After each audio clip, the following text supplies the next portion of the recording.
Hello. Welcome to today's science lesson. Today we are identifying and classifying by creating our own food chains, okay?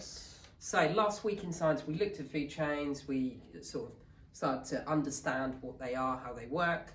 Today we're going to actually make our own ones, which is more fun, I think, in a way. Yeah. So, before we get to that part though, let's recap food chains then, okay? So, I've got an incomplete food chain here. It's incomplete because there aren't any arrows on it yet. But I've got grass here, then a deer, then a tiger, okay? So I've got three questions for you to think about at home. Number one, what are the producers and consumers in this food chain, okay? So where are producers, where are consumers? Have a quick think now, hit pause if you like, so you can shout out at us. Maybe you shout really loudly, we'll be able to hear.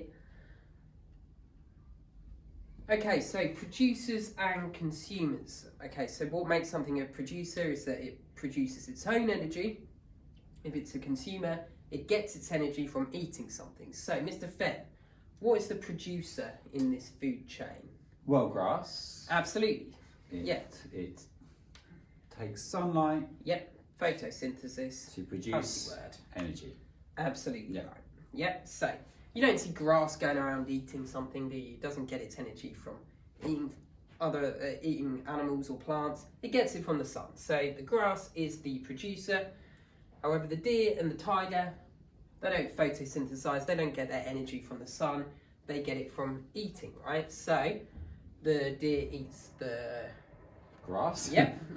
And the tiger eats the deer. Excellent. So with that in mind then, question number 2. What are the predators and prey in this food chain? What's predator, what's prey? Hit pause now if you'd like to. Have a quick think. Maybe shout the answer out to us. Over to you, Mr. Fenn. What do you think? Predator, prey? Right, the tiger is the predator. Yep. And the deer is the prey. Tiger eats the deer. Brilliant. Predator eats the prey. Excellent. Fantastic. Prey hunted by the predator. Predator hunts the prey. Right. So, of course, that would make it a carnivore. Absolutely right. Fantastic. Okay, and the deer, if it eats grass, it's either going to be a herbivore or... I mean, an omnivore, but we know it's a herbivore. Yeah. Absolutely right. Okay, so there we go then. We know grass, producer, deer and tiger, consumers. Then, in terms of consumers, we can then break that down further into predators and prey. Okay, deer, prey, tiger, predator. Okay, final thing. This food chain is incomplete because there aren't arrows, right? Food chains always have arrows. Yeah. There should be arrows between these things, but where do the arrows point? Which direction should they be going in? Is it this way or that way? Have a little think now, have a look at it. Which way should the arrows go? Okay, so, Mr. Fenn, what do you reckon? Well, yeah, you do, because you're tempted to think, oh, that eats that, and that eats that, but no, Yes. it's the way the energy is transferred. The energy is moved from here to here. Spot on, it's transferred. So the energy from the grass is going into the deer. Yep, absolutely. To give the deer energy. Yep, so the arrow, I don't know if I can draw on this. No, you can't. The arrow would point from the grass to the deer, and pen? from the deer to the tiger. No, I don't. That's it. Ah, there we go. There's drawn arrow. Go for it. So yeah, the energy from the grass is going into the deer. Yep. And the deer can grow, but then, oh no, the deer can't grow because the energy from that deer is going into the tiger's tummy.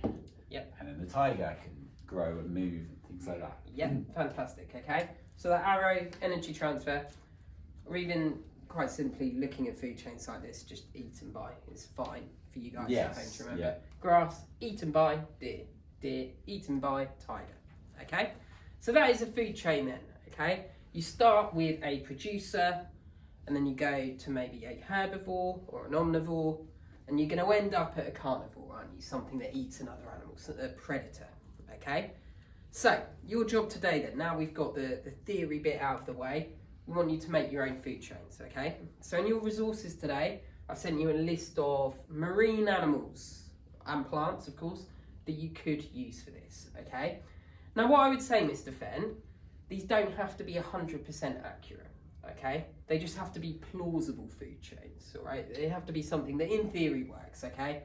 So, to be honest with you, I'm not entirely sure what a shrimp eats or what eats shrimp other than humans. Yeah. But it doesn't matter, we can kind of construct a food chain out of Yeah, what makes okay, sense, so yeah. all right? The point isn't to make this bit 100% accurate, it's just to get an idea of how we make food chains, okay? So, you have two ways in which you could do this. The first way is to draw it out, okay? So draw an animal, or actually you're not going to start with an animal, are you? You're going to start with a plant. So maybe start with like seaweed or something. And then an arrow, animal, arrow, another animal, okay? Yeah. That's one way you could do it. Or you could do it in the way we're now going to demonstrate. Okay, you could on sheets of paper draw out, let's pick 3, maybe 4 if you would like to, different things. I've only got 2 here, here's the other one. Okay, so I've got Mr. Fenn, I've got a shark here. Yeah. I've got a fish, this type of fish is a clownfish, an emo fish, and I've got some seaweed. Okay. Right. Now, so let's get the order right first. Let's get the order right. Well, we're going to start. Well, it's going to be the seaweed first. Yep. So we So go there. we'll start with a producer, right? Then This is the only one that makes its own energy. Now, yeah, as you said, I don't actually know what clownfish eat. Probably some sort of coral reef. I don't know. I can tell you what they eat. Yeah. Seaweed, It's amongst seaweed. other things. So you've yeah. checked it, I but have. you know, but I didn't. I mean, I could have looked it up, but I would say out of the seaweed is very likely, and you've just shown it is. So the energy from the seaweed will go into the fish, and then I'm going to guess that fish is eaten by the shark. Absolutely right. Okay, so we've got then the order. So what I'm now going to do, I'm going to use bits of string as the arrows here to show how they're connected. So I've got the seaweed, you can tape it or use blue tack, whatever you have available. I feel like I'm on Blue Peter now. Yeah. Right, okay, are you alright to hold that while I grab the next piece of string? I will. Yeah. Okay. And then we've got, so if I take this, we've then got... Me. And then the energy from that fish goes into Mr. Sharky. There we go. So should we hold it up? Look at that. So we've got now a kind of continuous, this is a chain now, isn't it? It is a food chain. Yeah. We've got producer, the seaweed, to the clownfish, to the shark. Now what you could then do if you want, using other bits of paper or post-it notes, if I just hand this to you again. Yeah. I'm lucky enough here in school where we have no end of resources to have these stickers, which I'm just going to use quickly. I'm just going to put an arrow on them.